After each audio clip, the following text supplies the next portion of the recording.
Good afternoon. Well, that certainly gets the hairs on the back of the neck standing up, doesn't it? Welcome to this British and Irish Lions Vodafone Business Summit, presented by Vodafone, who are, of course, the proud lead partner of the British and Irish Lions. Over the next 45 minutes or so, we're going to be discussing how to approach the challenge of building a winning team.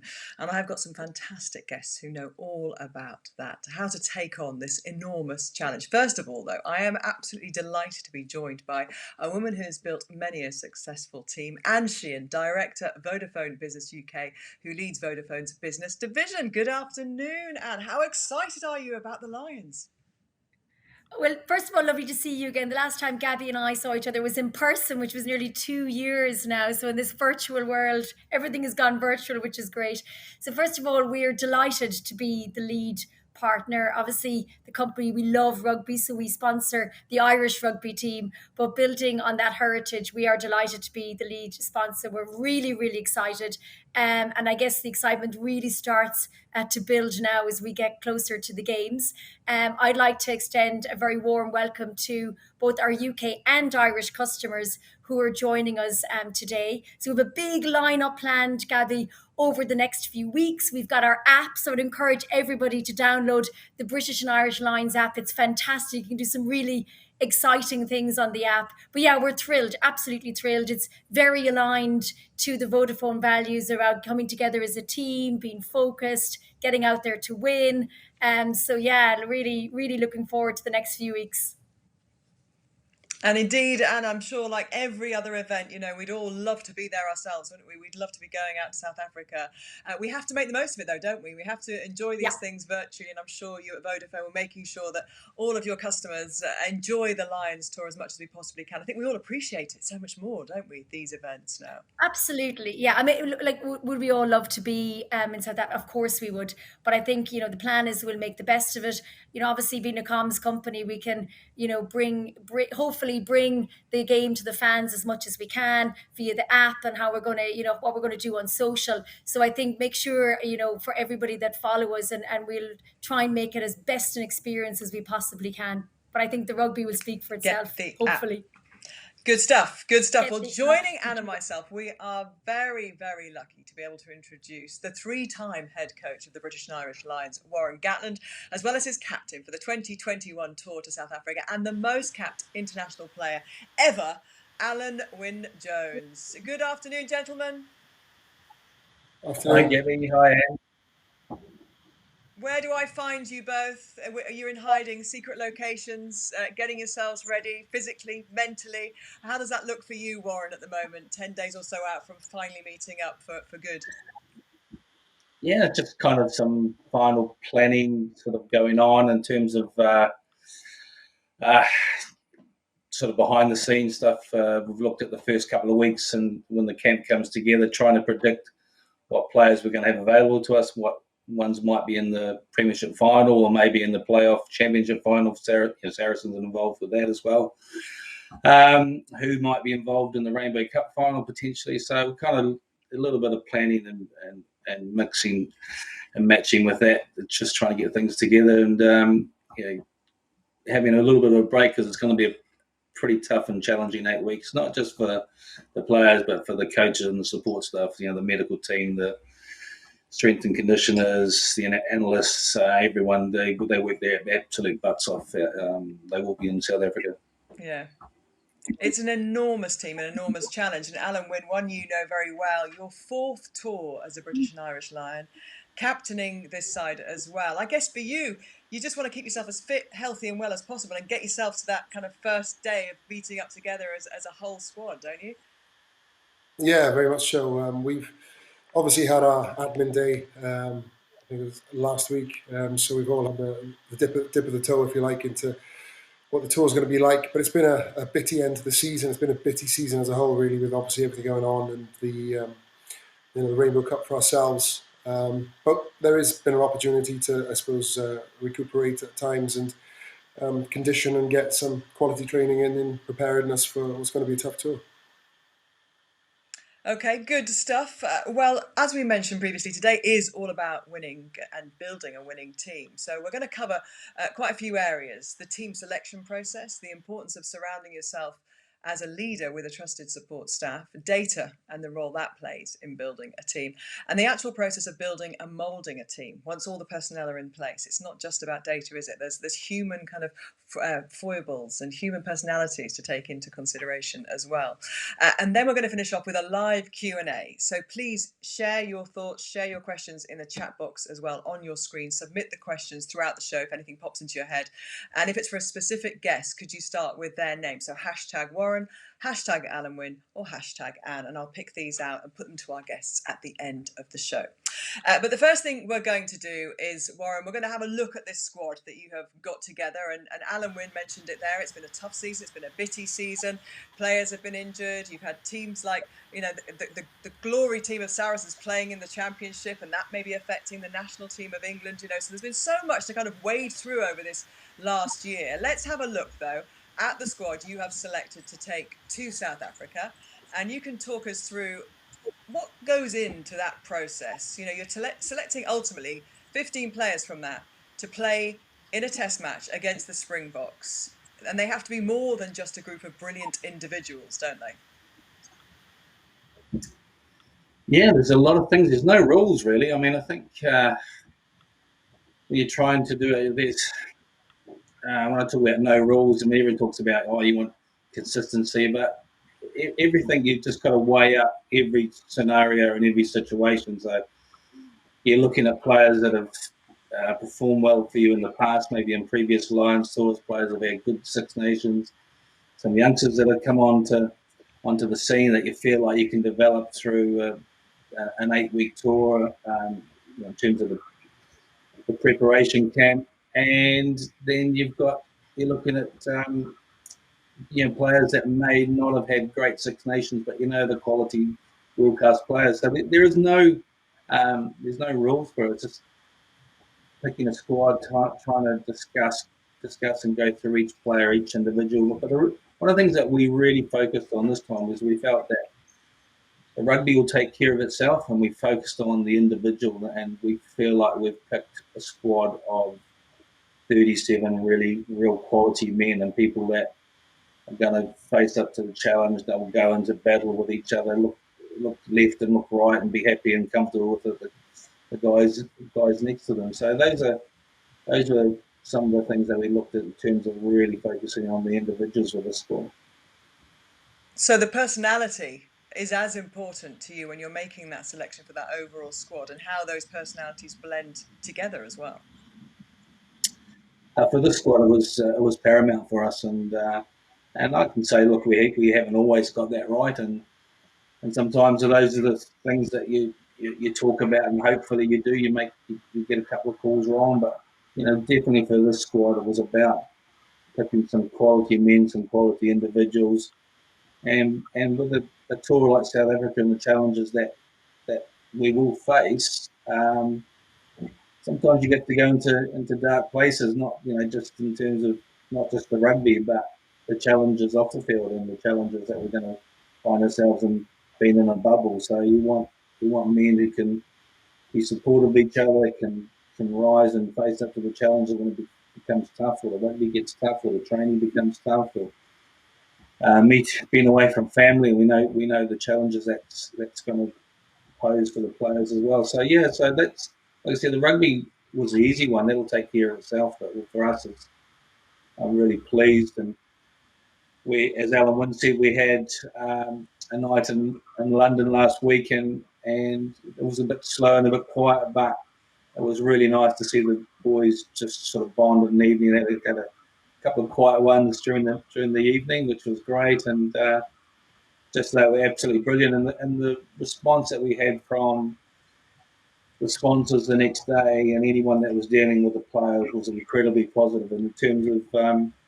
just the simple stuff. And Alan Wynne and I, we spoke about it the day before when we got together, just how easy it is to say yes and please and thank you and good morning and have some respect and be polite. And those are some of the values that we've prided ourselves on for a long time in Wales. And, definitely we want that to reflect through to the Lions as well. Interesting. And Warren said, obviously, the personality of the players is the thing that he's really looking for, because the rugby takes care of itself. When you're building teams, and I guess you're hoping those personalities blend, you're hoping people get on, but you never really know until you throw everybody into the mix. Yeah, I think just building on what Warren said, I mean, for us in Vodafone, we've got a really good network, we've got really good products. You kind of, that's taken for granted, but it's really down to the team and the people that you build and what they can do for it and what their focus is. And for me, it's all about getting a group. So I'll choose a team based on, first of all, their kind of functional expertise, but then you've got to make sure that everybody plays in position. Yeah, and then once you get people playing in position, then how do they come together as a team? And I think when I look back on the last 12 months in COVID, I mean, I've been building my team now for probably 3.5 years. And they're a very united team. Everybody knows exactly what position they need to play in. They work quite well together, and we've worked really, really hard with it.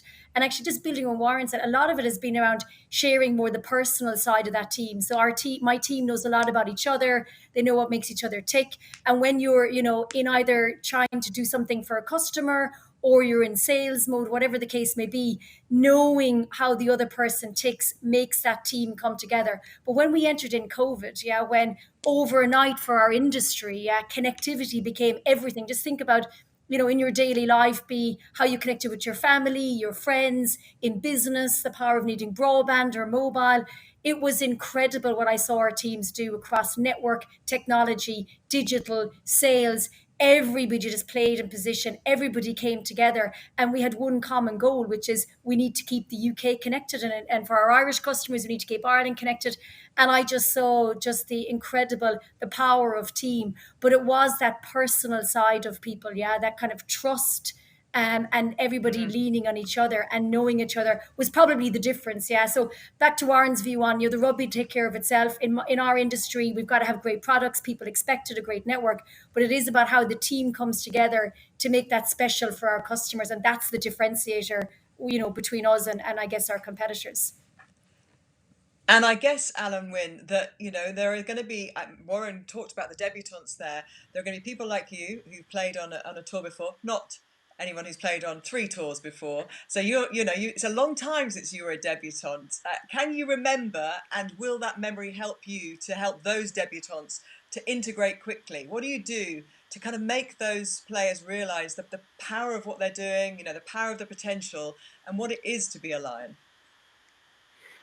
Yeah, I think a lot of the guys will already have a knowledge, having played with players that have been previously, have seen the tour DVDs, etc. But I was very candid in making the point for everyone, players and staff alike, that this is a tour that none of us have been on before. So it's a first for everyone.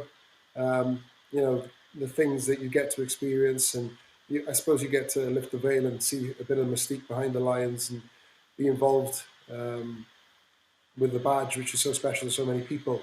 And Gat said Zamo's already got the Lion, he's got Bill, and to have that sort of tradition and those Maz passing it on to Zamo, that's already one foot in the door for everyone, if you like.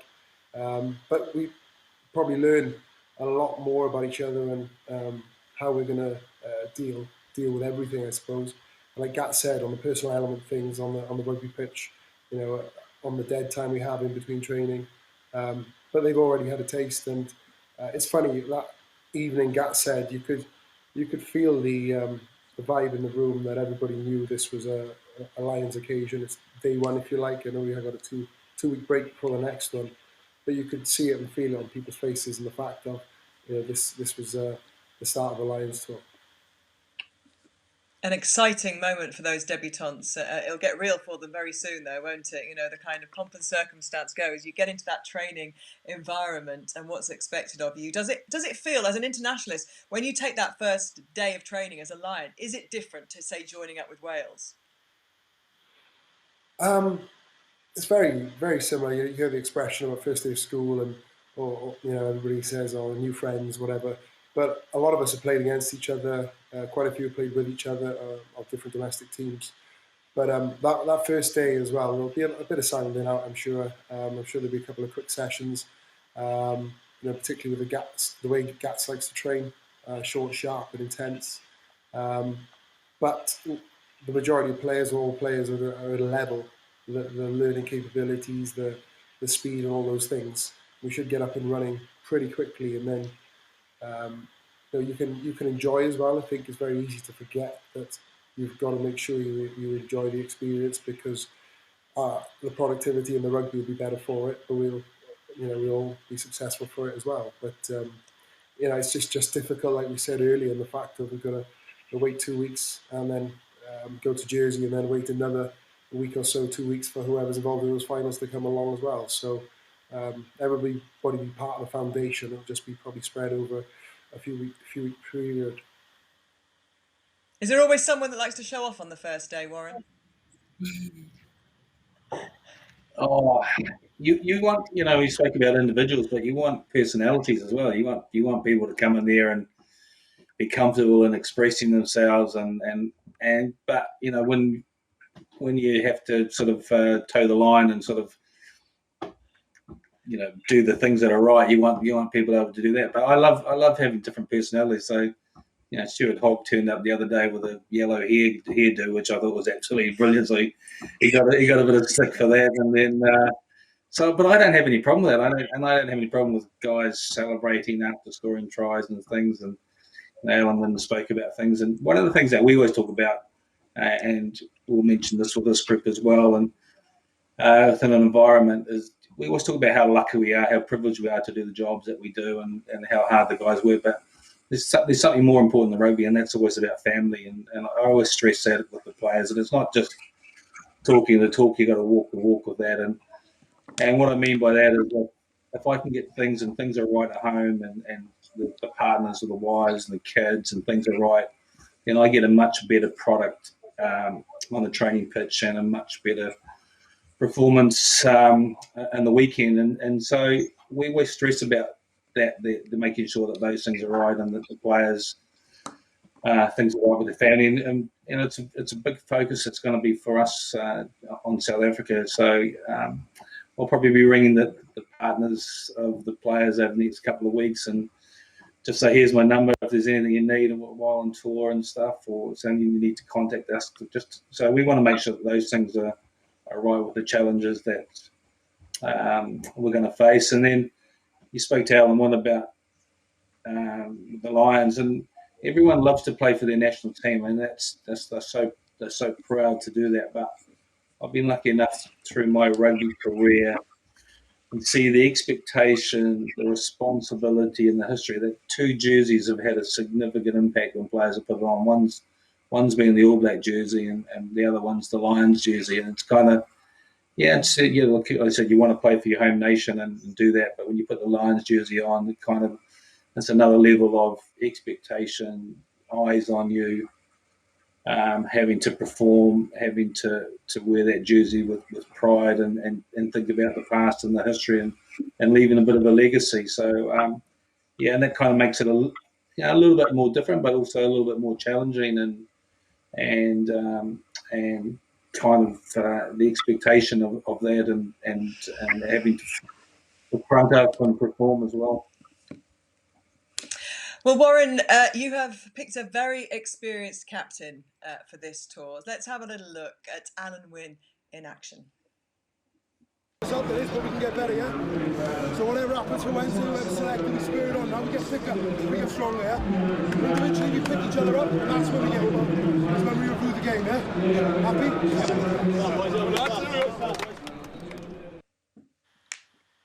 You mentioned having a chat with Alan Wynne, Warren, a minute ago about how important it is that he goes in, and you talked to him separately.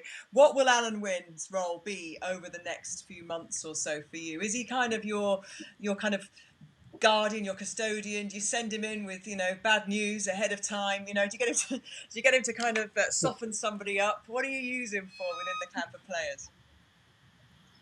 I just think that experience of someone leading by example. I mean, he goes out and does that. He's kind of one of those guys that he's almost like on a string. Sometimes I've got to pull him back because he pushes himself too hard, and you're kind of saying, look, take it a little bit easy, have a rest, have a break. And he said, no, I'm fresh, I'm okay, I want to do it. But in terms of leading from the front and setting an example, he's just absolutely outstanding from that point of view. So the players love that, and they'll follow him. So I don't need to do anything from that perspective. He's always a good sounding board in terms of, and what he thinks, and he's comfortable coming and talking about things, challenging you over certain things, which is absolutely great, and knowing that that's what I want to see happen. And so, I think he'll be great. But I think Alan will also appreciate that it's not going to be just him. He's going to need a group of players around him. He's got some really experienced players around him, and a players sort of leadership rep group that he's going to call on other players that have captained their national teams and club sides, and what is great is making sure that they have a voice and they lead in their own way as well, because it's not just about one person, it's about a group of people collectively demonstrating some leadership skills and sometimes taking away. Alan Wynne can't do it all the time, and he needs a bit of a break, and someone stepping up and when he's not playing to captain the team and take on a leadership role is what you're looking for, and he'll encourage that, which is brilliant. Alan Wynne, you've obviously had so much experience as a British and Irish Lion already. You've seen other people captain, you've seen people captain club and country before you became Wales captain as well. What have you learned, Alan Wynne, from those experiences that you'll be taking into this experience as captain? I think time and maturity. I think things not to do as well. I think it's very easy sometimes when you have been involved in a lot of things, and I had to get a lot of guys to learn from. Don't be afraid of doing it your own way. Imitation is the highest form of flattery, but sometimes it's not how to do things, it's how not to do things. And that's not saying that I've been captained by people that are poor or poor performers or whatever. It's just, it gives you an opportunity to have perspective. I did it, captain through the Ospreys for 8 years, done it a few years with Wales now, and I know when, I'm chucking buzzwords in there, you've got synergy within your leadership group, and the fact of that, the team manager could go to other senior players and they're making the same decision. That's when I know the leadership group and whoever has to make those decisions are working together, because it's ideal. It saves time. There's no meetings for meetings' sake, and ultimately we get fresher players in mind and in body, and that's what I want to have for the squad. As Gat said, you physically can't play every game, so to get that level of cohesion is the aim that I will try and get, and have trying to get with Wales to present. And what about the night before the first test? Will you be kind of agonising over your words, writing a Chilean speech, or do those things just come to you on the day? Are you lucky enough to be able to grasp the right words in the right moment? Well, obviously it depends on selection first, so there's a few games to go before that first test. But no, I think, again, with a squad that's so experienced, so many guys that have played elite level at club and international, if anything's too rehearsed or you get your patted down, people see straight through it. So I'm usually like to take my cues from the week, previous performances and people we've got in the room, because ultimately those are the guys that will be setting the tone, and those are the guys that see the authenticity in what you've got to say. And you recognise some of those comments there, both from Alan Wynne and from Warren, in terms of there'll be people that you can really rely on in your team, but actually knowing that other people can step up and make decisions. And in fact, what Alan Wynne said there about meetings for meetings' sake, and being able to delegate as a leader is as important as anything, isn't it? Yeah, I mean it's super important, and I think actually sharing amongst teams, particularly I think if I look at the last kind of 12 months when we've been in a virtual world where it's definitely been harder, days have been longer, endless meetings, on a PC and missing that face to face. I think what I've seen, both for myself personally as a leader, having to rely more on my team around me and leaning on them for support, actually, because sometimes when you're at the very top of the tree, it can be quite lonely. So you're looking after everybody else, but you have to make sure that you look after yourself, and that, personally as a leader, that I'm as fit and healthy, both physically and in mind as I can possibly be, and then that I have a team around me that I can lean on for support, and they can lean on each other. And COVID has just been an incredible example of where we've seen, I've seen my team at various different points be, fantastic or have a bad day, yeah, or their families having a bad day, or their families being affected by COVID, and seeing how they've leaned on each other has just been fantastic. And it doesn't come easily, yeah. I mean, we've a long time working and building a team, and really making sure that we have that trust between us. And I guess to use Alwyn's word, like synergies between us, doesn't come easy, and you have to work hard at it, actually, and you have to continuously work at it. And also it is about building the next layer of talent, because at any one time you never know. We're in a world where things change, people move, and you have to make sure that you're nurturing that talent, and empowering them. So even though we've people right throughout the layers of our organization, I think I've really seen the power of giving people stretch projects, taking a risk on somebody that mightn't be quite ready yet, but giving them the opportunity so that when the big day comes, when they need to be, you may rely on them to be part of the team, they're ready, they're not like overwhelmed, and that you've got that bench strength to rely on. And certainly I think the last 12 months has really tested, particularly in the the corporate world and the B2B world, it's really tested the measure of teams. Thankfully, we really have coming out the other end in a great place. But as I said, I think if we hadn't been match ready and fishing ready, it could have been, a very different potentially end to the movie. But yeah, so far so good. Yeah. And let's talk about the coaching squad as well, Warren, because that's interesting, the dynamic of that, how you select your coaches today. We hear that Andy Farrell is joining the coaching party, of course, the Ireland coach. So the coaching squad is obviously made up of different nationalities, different personalities. I think the media are getting a little bit ahead of themselves about Andy Farrell. I mean, I think, you see, I read it on the BBC, and I always trust the BBC. Yeah. So, look, with that one there, we just said, when I spoke to Andy when he wasn't available, it was about leave the door open that maybe there might be a possibility that you could come in at some stage if we felt that we wanted to add another voice to the coaching setup. So, that's something that may happen, it may not happen.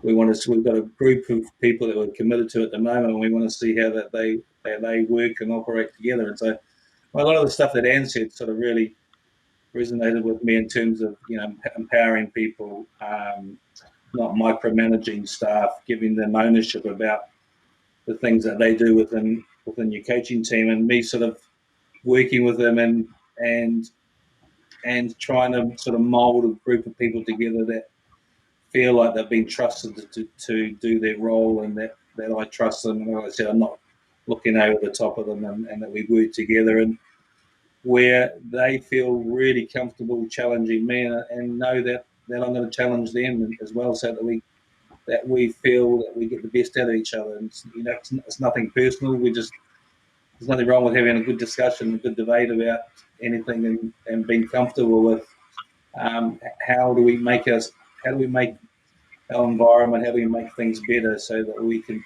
perform to our optimum and to perform to a peak level. So those are the sort of things that we often, work on. We've actually got a really interesting little clip here, which is from a coaches meeting before the squad announcement in 2017. So let's have a look at this. Today, the 5th second row slot, I like Laws. The way he's hitting. Yeah. He's always hit like that, but he's hitting his best, and the way he's carrying, I think he's going well. We'll miss some numbers in terms of what Launchbury can give us. Rory, for me, leader, proven, excellent set piece. Form has to come into it. I love that. I love the dramatic music as well. Like, I like to imagine that there's dramatic music playing in the room while you're coming up with those decisions. This household, Warren, you'll appreciate, being very Scottish in some parts, was very happy with the squad selection and felt that Gregor Townsend was obviously quite influential in those meetings, because obviously Scotland has previously not had as many players, have they, on the tour, but they had a good Six Nations and they got some big scalps. Do those things come into play when you're not just selecting the players, you're looking at how they performed in big environments as well? Yeah, you can't win, isn't it? So when you don't pick up enough Scotsmen, I'm the villain because I picked up enough Scotsmen, and then even in 2009, I think when Ian McGeechan was the head coach, we only had 2 Scottish players in the squad, and then all of a sudden you get Gregor involved and Steve Candy, and they've had a massive influence. So I don't. It's not about that. It's about picking the best people and the best players. And at the end of the day, we talk about, have Scotland done well? Yeah, they've done well. They beat England away from home. They beat France away from home. That is absolutely outstanding. But then you look at it and you go, are there players in there we think can really come on, develop? Yes. And then you look at other things and go, right, let's look at the squad. What have people won? Have they won Six Nations? Have they won autumn stuff? Have they made semi-finals, finals of World Cups? Have they won championships, premierships? Because you want a balance. You want people who know when it's tough and 15, 20 minutes to go, how do you win things? How do you do that on a regular basis? So, and the Scottish thing is great, but they still finished 4th in the Six Nations. And we know that's just points difference, and they could have done better. But so you're going through the whole squad, and you're looking at different individuals and different people, how we can make things work, how we're looking at combinations. And I'm absolutely delighted with the balance of the squad. And everyone's so parochial. I keep talking about selection, just a matter of opinion. But if you were from Wales, they're moaning there should have been 3 or 4 more Welshmen. Probably Scotland are quite happy. The Irish aren't too happy. They're not happy with me because we should have had 3 or 4 more Irish. So, look, we talk about just being selection. Like I said, we talk about the matter of opinion. But that clip that you showed, I promise you, we've gone through, and everyone deserves to be thoroughly talked about, discussed, and stuff. And as a former player, I know what it's like. I remember my own personal experience being in the All Blacks, and went away. I was involved with sort of an All Black team that kind of went 50 matches undefeated. And in 1991, we went to Argentina as a team and undefeated. I was on the bench for the second test, and then 2 months later, a World Cup squad was announced, and I wasn't in it. I was absolutely devastated. I was gutted. So I know the disappointment of players who have missed out, but they deserve the respect to make sure that their names have been thoroughly discussed, and we've gone through a thorough process. And I said we make some mistakes, we don't get everything right, but hopefully we've picked a good squad that can represent those 4 home nations with pride, and we've got a nice balance there, Gabby. You have got a nice balance, Warren. It did remind me a bit of Judge's house on the X Factor as well. I can imagine the pictures being passed around the table. Not him, but definitely him. Now, data. Let's talk about data. Everybody on this conversation will use data in some way in their lives. Players more than ever, I think, are aware of their data, Alan Wynne, and it's used definitely in selection. Warren, if we come to you first on that, how big in those conversations was the data, and are there certain areas of the pitch where the data you have in front of you is more important than others? Yeah, the data is really, really important. It's important for a number of reasons. It's kind of like you don't want to have paralysis by analysis. In terms of letting it overrule. You kind of want to have your instincts and stuff, and so it's a backup tool for hopefully how you feel, how the other people think about those things. And so we keep looking at the data, sometimes retrospectively, and seeing how what it says or what it's showing, and then we're looking at certain things live during matches. The GPS one for us is massive, and talk about a week in the preparation and making sure that sometimes we don't overcoach, because it's so easy sometimes to just do 5 minutes more here or 10 minutes more here or a few minutes more, and then all of a sudden the GPS, in terms of say you might have added another 5 or 6 Ks onto a week's preparation. It doesn't seem a lot, but if you're talking about intensity, it can really have an impact. So that data is so important. And then me working in closely with the strength and conditioning staff, keeping an eye on their feedback to me about the week, the intensity, how we're preparing, talking to the medical team about how the players are feeling, are they sore, are they tired, how long do the training sessions need to be, can we push a player, can we rest a player? So, yeah, it's so vital in the modern game. But like I said, you don't want it to overpower some of your own instinctive thoughts about the way things are going during the week. Alan Wynne, what's the data as a player for you that's most important, that you would keep your eye on? What are the metrics that mean something? Well, I think it's two-pronged. I think you get your live instances, if you like, from a game. So you get your ruck smalls, carries, involvements. But obviously, as Gat's alluded to, you've got all the wearables that are available today. So you've got heart rates, GPS, for obviously distances and collisions, etc.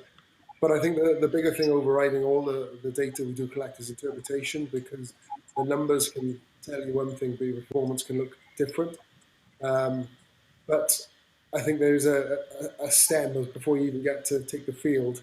The fact that it's almost flipped on its head. In the early days of GPS, it was about hitting targets and doing so much, whereas now it's all about performance and not doing too much and hitting the right amount of Ks per week, and even breaking that down further into high and low speed meters, etc.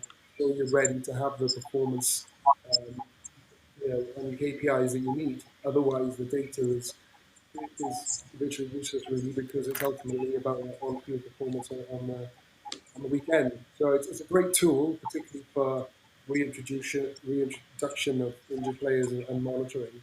But it has to be about interpretation for the performance. Otherwise, they're just numbers. Anne, can I bring you in on data?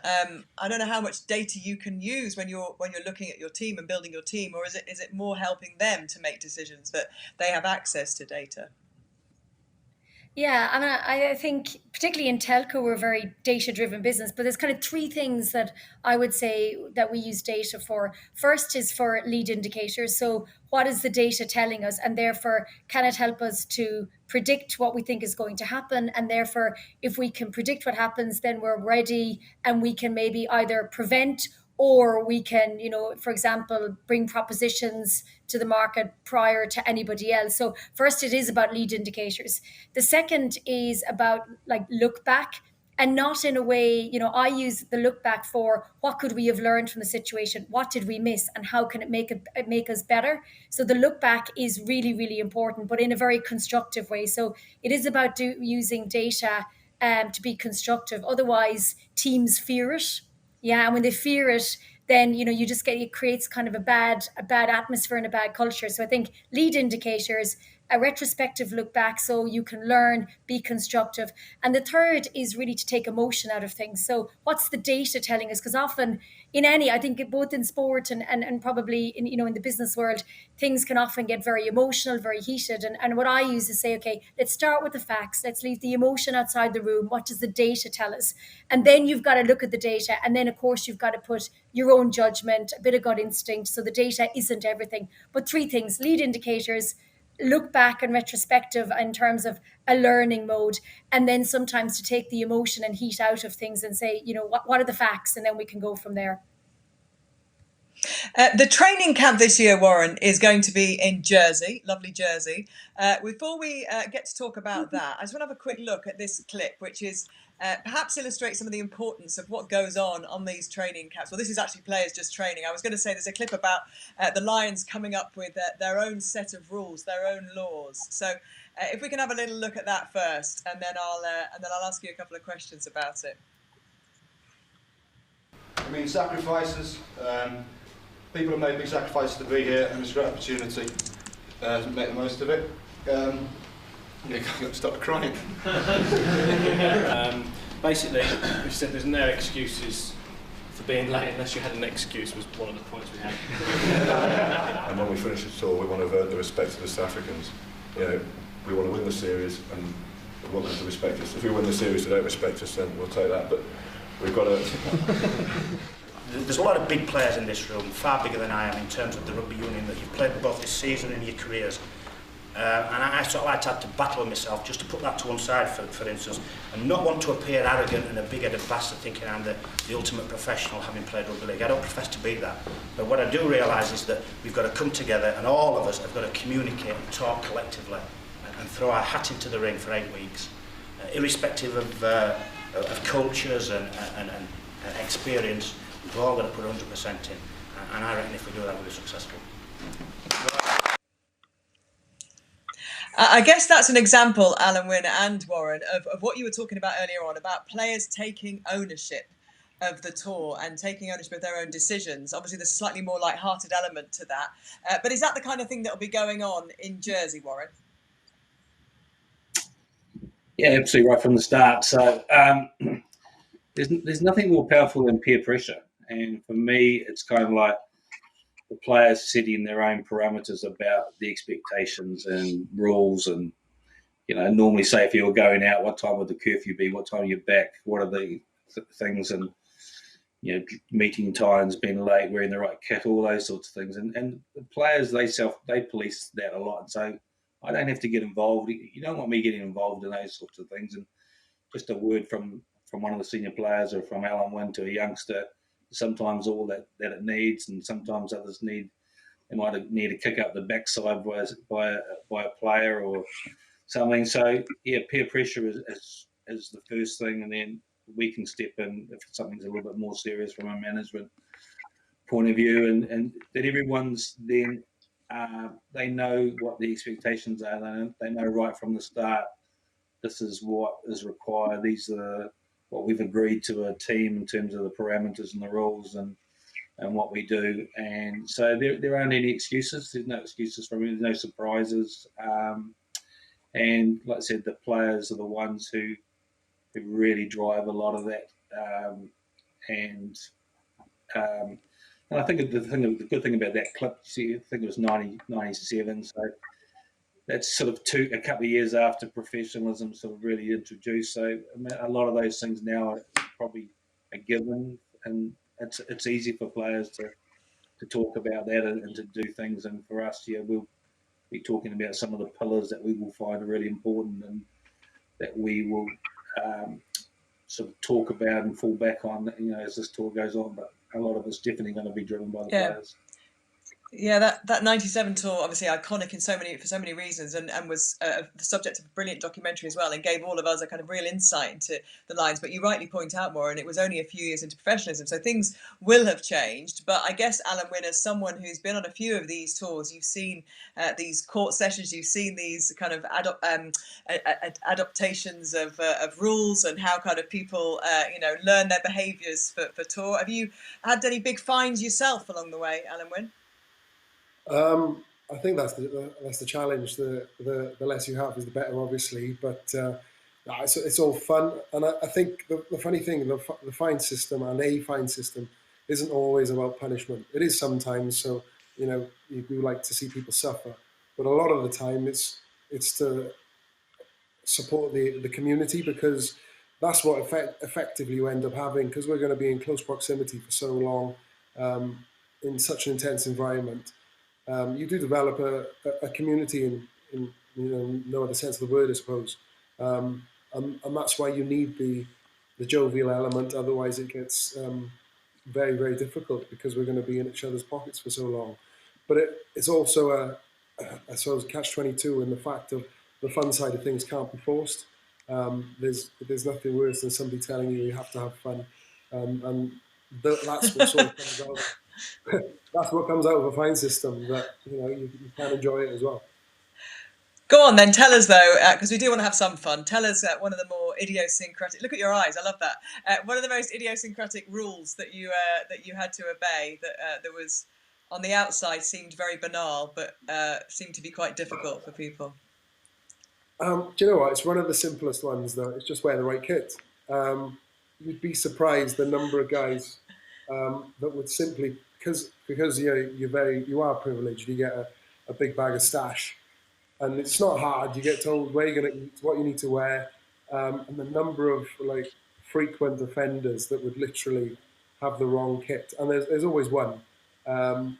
it is quite benign, but there's Name always one guy. names, Alan. No, Who's no, who's I who's the refuse worst? to. I refuse to name names. What goes onto a stays onto it. But there's always one guy who'll be in the wrong kit, and glutton for punishment, as it were. And of course, now you could be sending each other WhatsApps, giving misinformation if you wanted to really wind someone up, I guess. But those younger players, one of the great traditions, of course, is the carrying of the lion, the stuffed lion, which was given to Lewis Rees-Zammit last week. That's his job. Just explain fully for anybody who doesn't understand the tradition of this and what happens to that lion along the way. Well, Bill, or the stuffed lion, I think it was what the original he had the other day. He is carried by the youngest member of the tour party, but he has a tendency to go walkies, as Zamo found out in the Lensbury. So he did disappear a few times. And in fairness to Zamo, he did kick himself a few times because he left him to his own devices and in turn he disappeared.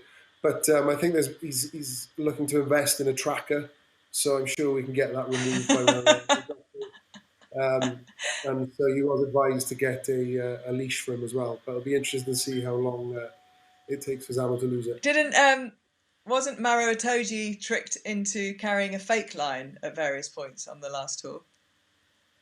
Oh, I don't know. I remember Maz losing it quite a few times as well. But he has a habit of hiding in cupboards and things like this. And, it's this is the lion, by the way, not Maro. No, yeah, the lion, definitely. There's not many cupboards big enough to it. But, no, it's part of it. And, that would be a fine now if he doesn't take it to training because he thinks it's safe to leave it in his room. He'll definitely get fined. So, look forward to spending and I time guess with Bill.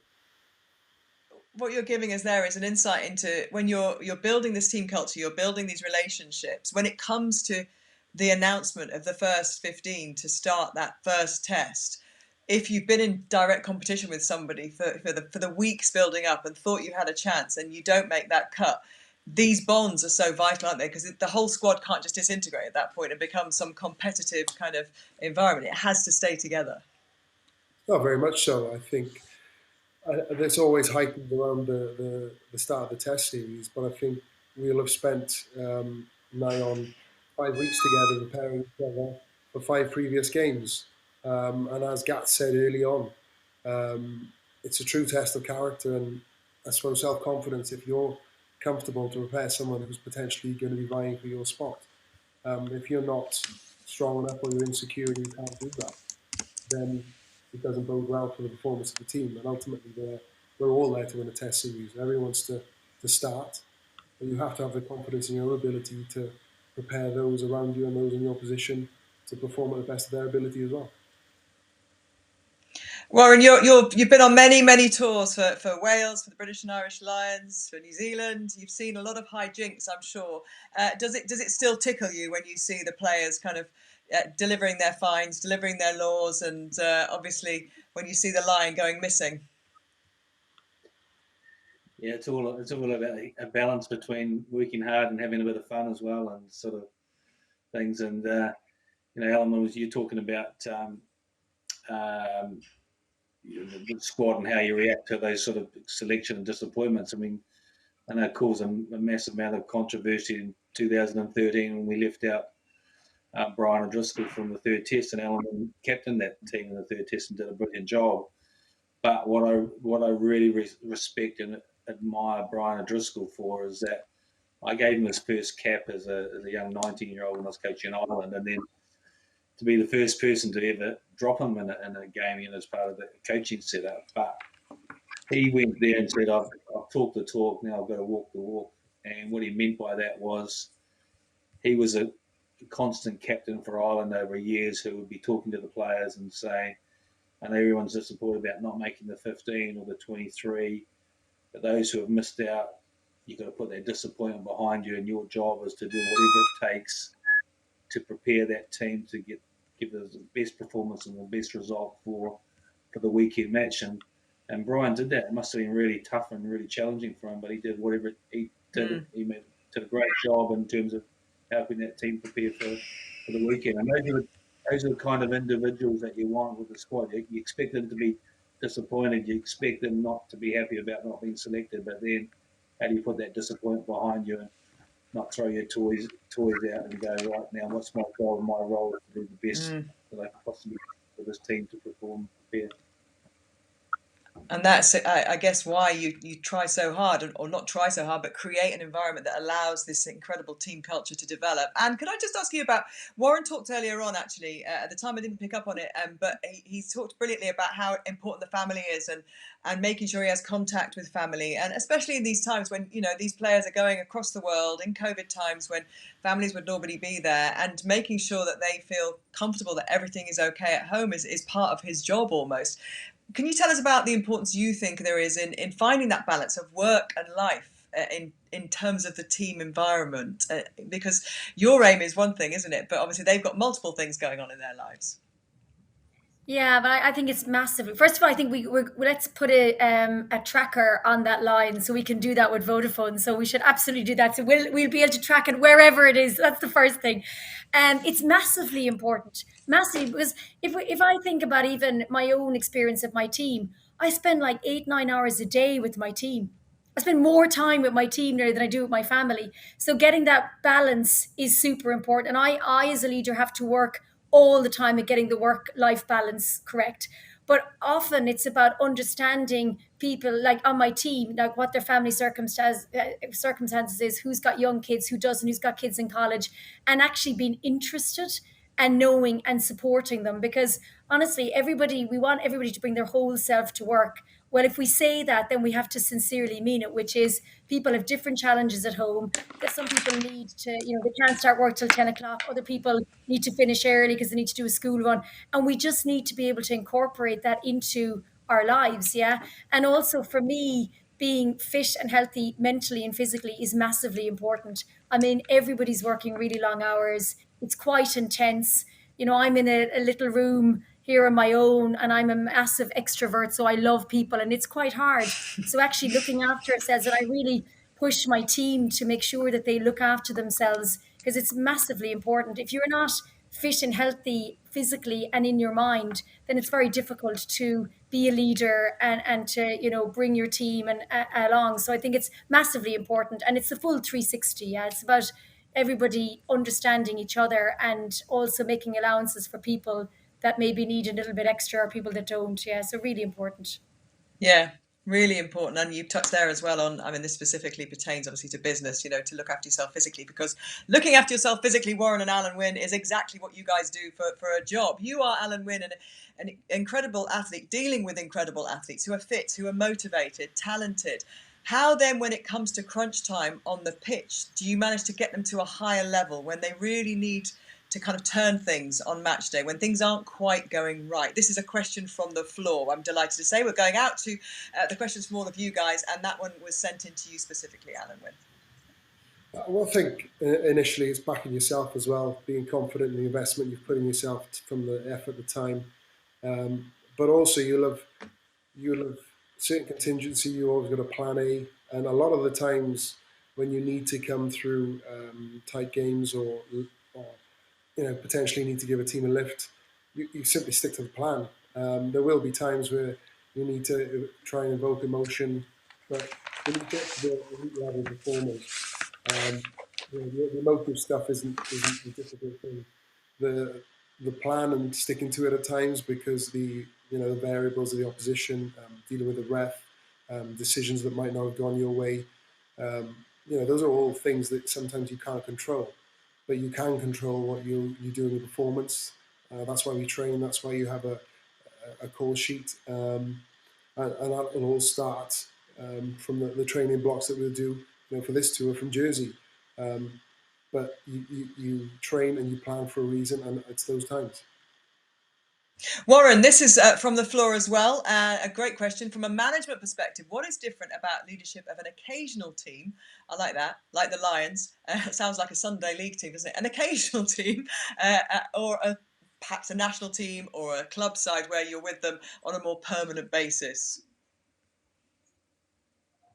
Yeah, so I suppose it can be easier at times, because you can sort of, you can have individuals there that can be quite challenging, and you can You don't have to put up with them for 12 months of the year. But it can be, so you can have sort of extroverts or people who are a bit different or something, but you don't look at that from that perspective. It's kind of like the thing with the international sort of season. There's so much pressure on performance and results, where the club season is a lot longer, and you've sometimes got an opportunity to experiment and to fail without being judged on that. So it's how do you marry the two together if you've been involved at club level, and what are the things that you're trying to do that over a long season, and then what are you trying to do from an international perspective, and with the Lions where you've got such short, limited preparation time. What do I have to do to get the best out of the coaches, out of the players? What do I have to prioritise on? Because we can't cover everything over often such a short amount of time. So we have to think about those sort of things. What are the simple messages that we're going to be giving to the players to drive them, to get the best out of them? And I was just thinking about some of the stuff before, some of the stuff's are simple messages about, already the South African media have been saying some things not too nice about us, saying that we're pick small men and pygmies and stuff, and you got to use that. You got to use that as motivation, and sometimes we've done that in the past. And I would often say, from a Welsh perspective, and that no one trains as hard as us, and we honestly believe that, and you get a lot of confidence out of that. Or you might sometimes use it for a team that we're playing. They have no idea who's turning up there next week. We know who's turning up, but they have got no idea. And so just really simple messages that you might drive for a period. And obviously if we're getting some stick from the South African media over some of our players, we'll use that to collectively bring us together and make us stronger as a unit. So and to use that to motivate ourselves. Alan Wynne and Warren asked this question, but I think, Alan Wynne, it's good for you to take this if you can. For both the new and old faces in the squad, I think they mean debutants and more experienced players. I don't think we're judging your face specifically. Tell us how important it is to have that home crowd at the Vodafone 1888 Cup, and what impact that will have on the squad and the togetherness ahead of that tour to South Africa. Of course, that's the match at Murrayfield. Well, I think we're all conscious that it's probably going to, well, as it stands, the only crowd we're going to have. And to play one on home soil before we go is going to be very special. I think in previous years you have a dinner, you have a send-off, but because everything's been restricted, to be able to have, 16,000, I think we said earlier, up there is going to be special to have that occasion again, because it's one of the largest crowds probably that's been in a rugby match for 12 months as well. So there's occasion in that, and the fact of the game getting back to normal as well. So it's going to be great. I think the 2 weeks, 3 weeks we're going to have together before that game, there's obviously a bit of pressure on getting things ready, but that's what the Lions tour is about. And in a way, the selfish part of me wishes it was in the Principality Stadium, but to have one on home soil is special also. Indeed, it will be very, very special. And we are running out of time, sadly. But Anne, if I could ask you one final question, which has come from our floor. And you've kind of dipped into this all the way through and used brilliant rugby language, actually, to explain your business many times. How do leadership qualities in the boardroom align with those on the rugby pitch? I think accountability, playing in position, team sport, performance, drive to be better. I mean, the similarities are incredible. They really are. And at the end of the day, it comes down, it's never about I. Yeah, in particularly in the industry I'm in, it's about we. Like, we need our networks people, we need our technology people, we need our customers to be in business. I need my team to deliver. So it's a we game, and everybody needs to be as fit as they can possibly be. They need to give it 100% every day. And it is about playing a position, being accountable, being focused. Thank you so much, Anne. Warren, I think the final word to you as the boss of this, and you've been in this situation before. As I mentioned, you've taken some of the best players in the world, got them together and created winning formulas. How excited are you about doing this one more time? Oh, I'm incredibly excited, and just thanks to Vodafone and for Anne for being here today. And I've learned a lot from her today, actually, so which is good. And some of the things that she said, and it's about the synergy between sport and business, and there are a lot of so many similarities, and so but I'm incredibly excited about going on another Lions tour. We're going to miss the fans, but how do we make up for that in terms of connecting with them? And Vodafone are going to be a massive part in that in terms of connecting with their fans for when they're at home. So we're going to have to be flexible and fluid, and we're going to have to be prepared to change and adapt really, really quickly. And I know the players will be able to do that. So it's going to be different, but when you put that famous red Lions jersey on, I think we're going to see something hopefully special out of a group of pretty special men who know how important it is for a great brand and the history of this great band that we can go and play the world champions on their home soil and hopefully come away with a winning series win.